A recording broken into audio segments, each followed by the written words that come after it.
In this video, we'll look at the Calendar feature in Google Classroom. When logged into Classroom as a teacher, I can access my calendar by clicking here to open the sidebar.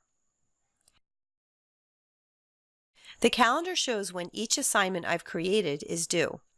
Assignments are color-coded according to my class themes. By default, I see all assignments from all classes, but I can filter the view here.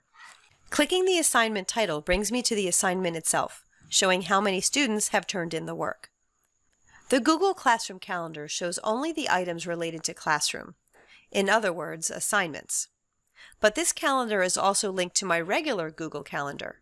In this calendar, I can see not only events and meetings, I can also see my classroom assignments. Each assignment is listed at the top of the day it's due. Clicking an assignment in this calendar view opens a link with which I can return to the assignment in Classroom. Google Classroom Calendar is beneficial to my students as well, since they can easily see what assignments are due when.